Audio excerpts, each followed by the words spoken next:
The land around Ethan Cole's ranch had a way of teaching silence. Not the peaceful kind, but the heavy, pressing silence that settled into a man's bones and stayed there. The prairie stretched endlessly in all directions, a sea of dry grass, broken rock, and wind-carved earth beneath a sky too big for regrets. For 15 years, Ethan had lived here alone, long enough that silence had become less an absence of sound and more a companion. Every morning followed the same pattern. He woke before the sun. He brewed bitter coffee in the same dented tin pot. He checked the fences, fed the horses, mended what was broken. He spoke to no one. Routine was survival, habit was safety. Ethan believed that with the same certainty a man believes in gravity. That evening was supposed to be no different. The sun was already sinking low, staining the western sky with streaks of burnt orange and blood-red clouds. Ethan stood near the northern fence line, hammering a loose post back into the dry ground. His hands moved without thought, muscle memory shaped by years of repetition. The rhythm of work kept his mind quiet, which was exactly how he preferred it. Then the horses grew restless. At first, Ethan ignored it. Animals sensed things all the time: wind shifts, distant storms, coyotes passing through. But then one of the horses snorted sharply, ears pinned forward, eyes locked on the cottonwood trees near the creek. Ethan straightened. His hand instinctively moved toward the rifle leaning against the fence. Habit. Slowly, carefully, he turned. There, between the shadows of the trees, something moved. Not fast, not aggressive, human. Ethan narrowed his eyes. A woman, he realized. No, too small. A girl. She stepped out into the open, the fading sunlight revealing her clearly now. She was young, maybe 17 or 18. Her dress was torn and stained with dust. Her feet were bare, streaked with dried blood. Long black hair fell in a single braid down her back, and around her neck hung a small bone charm. Apache. Ethan's jaw tightened. Trouble followed Apache tracks the way thunder followed lightning. Soldiers, raids, revenge, blood. His habit told him one thing: send her away. He raised his voice, firm but not cruel. Stop right there. The girl froze instantly, hands lifting slowly, palms open. She didn't run. She didn't beg. She simply stood, eyes fixed on him with a calm that unsettled him more than fear would have. The wind stirred her hair. Dust swirled between them. They stood like that for a long moment, two lives balanced on a single decision. Finally, she spoke. Her English was broken, rough around the edges, but clear enough to understand. I can't live without a man. The words landed like a hammer to Ethan's chest. He had heard gunshots, screams, dying men begging for mercy, but this was different. Noted. This wasn't fear. It wasn't manipulation. It was belief. Ethan lowered his rifle slowly. Why are you here? He asked. She swallowed, eyes flicking briefly toward the horizon as if expecting someone, or something, to appear. My people, she said, pressing a hand to her chest. Gone. The word carried more weight than a sentence. She explained in fragments, each phrase shaped by exhaustion and grief. Her family had been killed during a winter clash between soldiers and her tribe. The survivors scattered, some taken, some fled deeper into the mountains. She had walked for days. In her tribe, she told him, survival was taught early and without apology. Men hunted, fought, protected. Women worked, raised children, supported the tribe, but always under the shelter of the group. To be alone was not just dangerous. It was unnatural. I know hunt alone, she said. No protect, no fire, no man. She gestured helplessly at the vast emptiness around them. I die out there. Ethan felt something tighten inside him.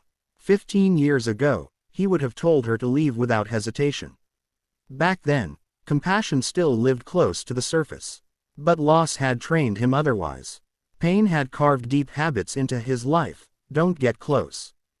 Don't get involved. Don't care. Caring led to graves. You should go to the fort, he said, forcing his voice to remain steady. They'll take you in. Her face darkened. They lock me, change me, make me forget. She shook her head fiercely. I stay Apache. I stay me. The sun slipped lower, shadows stretching across the land. Night came fast in this territory, and Ethan knew what that meant. Cold, predators, danger. A girl alone wouldn't last till morning. Still, His feet remained known. Habit. Loneliness had become his armor. "I can't help you," he said, though the words felt thin. She didn't argue. Instead, she sat down slowly in the dirt, folding her legs beneath her like someone prepared to wait, or die, right there.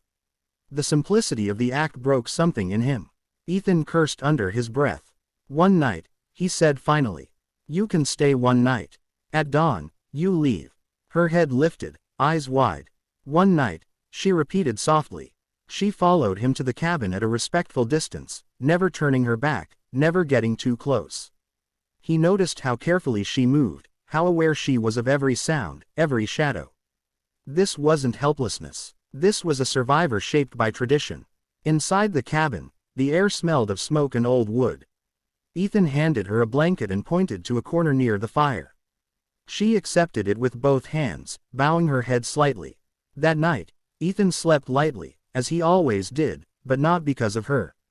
He slept lightly because habit had taught him danger never announced itself. Before dawn, he woke to movement. His hand reached for his rifle. But instead of an intruder, he saw the illusion. Ayla. Moving quietly, efficiently. She fed the fire, swept the floor, arranged his supplies with careful hands. Outside, she gathered wood and water, moving with purpose despite her injuries. She worked the way someone worked who had been trained from childhood to contribute, or be a burden. Ethan watched from the shadows, unsettled. She wasn't weak, she was conditioned. As the sun rose, casting golden light through the cabin window, Ethan realized something that disturbed him deeply. Her habit told her she could not live without a man. His habit told him he could not live with anyone. And both habits were lies created by survival. The prairie outside remained silent, but inside the cabin, something had shifted. For the first time in 15 years, Ethan Cole's routine had been broken. And he didn't know whether to fear it, or welcome it. The first thing Ethan noticed was the quiet. Not the familiar, empty quiet he had lived with for years, but a different kind. A shared quiet, the kind that existed when another heartbeat lived in the same space. It unsettled him more than gunfire ever had. Ayla stayed, not because Ethan invited her to, and not because she begged. She stayed because neither of them said the words that would have sent her away. Each morning arrived, and with it came a silent agreement to survive one more day together. At first, Ethan treated her presence like a temporary inconvenience. He spoke little, he watched closely, he kept his habits intact like walls around his soul. He rose before dawn as always, but now the fire was already warm. Water already drawn, wood already stacked. Ayla moved through the ranch like a shadow, quiet, efficient, never wasting effort. She worked the way someone worked who had been trained by necessity, not kindness.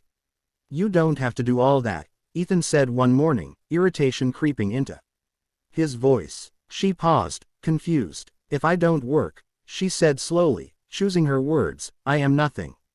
The sentence struck him harder than it should have. Nothing. That word had once ruled his life too. Ethan turned away without replying. He didn't trust himself to speak. New patterns, old chains. Days turned into weeks. The land demanded constant labor. Fences broke, cattle wandered, storms tore through the valley without warning.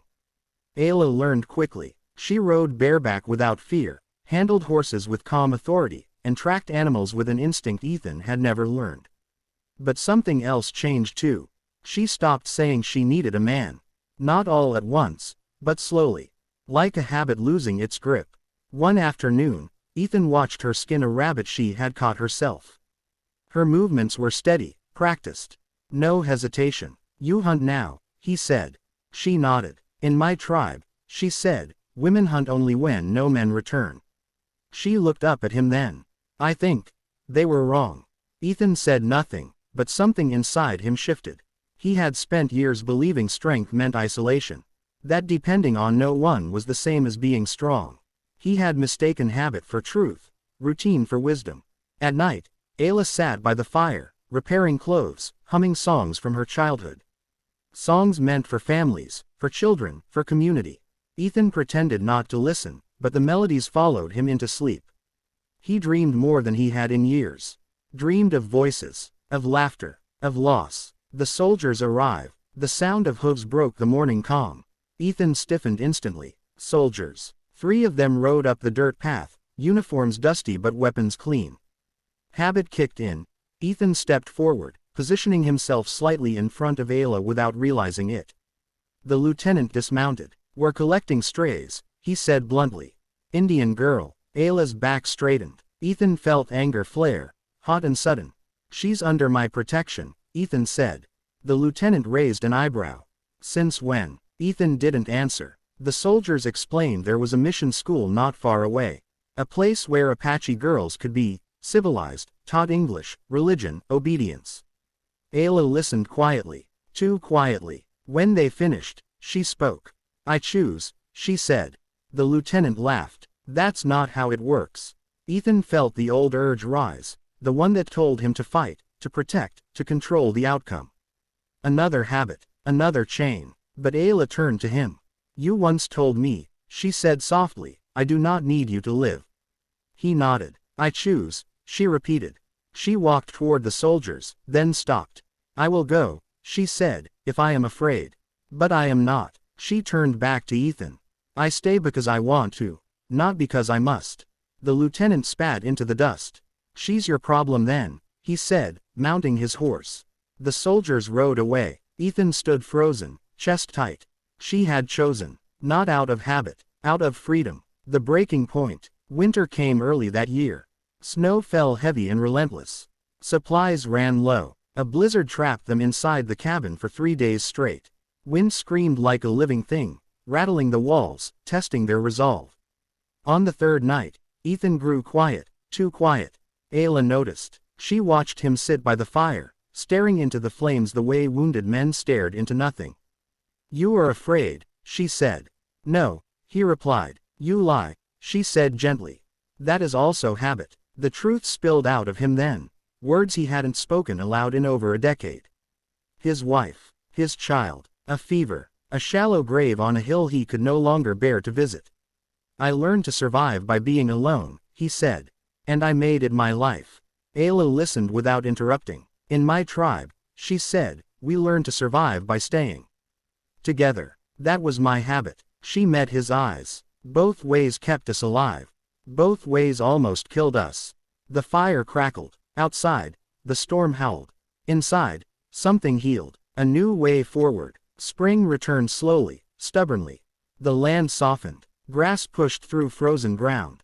Life insisted on continuing. Ethan and Ayla worked side by side. Not as protector and dependent, not as man and girl, but as equals. She no longer bowed her head when she spoke. He no longer avoided conversation. Habits had been replaced with choice. One evening, as the sun dipped low, Ayla stood on the hill overlooking the ranch. "I will leave one day," she said. Ethan nodded. "I know. But not because I cannot live without a man," she added. "And not because you cannot live with someone." They stood in silence. No fear in it this time. Only understanding. Final moral power of habit. Habits are formed to help us survive, but survival is not the same as living. Dependence and isolation can both become cages when we stop questioning them. Freedom begins the moment we realize we have a choice.